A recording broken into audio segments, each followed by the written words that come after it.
మళ్ళీ అధ్యక్ష ఎన్నికలకు రెడీ అవుతున్నారు. బైడెన్ ఆల్రెడీ అధ్యక్ష ఎన్నికలకు రెడీ అవుతున్నారు. వాళ్ళ పార్టీల తరఫున వాళ్లే ఫైనల్ అభ్యర్థులు. కానీ బైడెన్కి బాగా చరిష్మా తగ్గిపోయింది. అతను ఓడిపోవడం ఖాయంగా కనబడుతోంది. ట్రంప్ గ్యారంటీ విన్ అవుతాడు అన్నట్టుంది కనబడుతుంది. ఇప్పుడు ట్రంప్ ప్రకటించే ప్రతి ప్రకటన ఒక చర్చనీయాంశమే.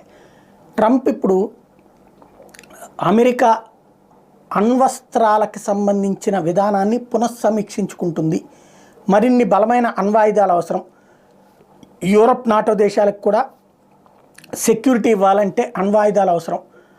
అణు నిరాయుధీకరణ ఒప్పందాన్ని పక్కన పెట్టి ఇప్పుడు మళ్ళీ బలోపేతం చేసుకోవాల్సిన సందర్భం ప్రపంచవ్యాప్త పరిణామాలు తీసుకొచ్చి పెడుతున్నాయి అంటూ ట్రంప్ మొన్న మాట్లాడిన దాంతో ఇప్పుడు నాటో దేశాలు ఉలిక్కిపడ్డాయి. అణ్వస్త్ర తయారీ పోటీ ప్రారంభమైతే అణ్వస్త్రాలు దూరం అవుతాయి.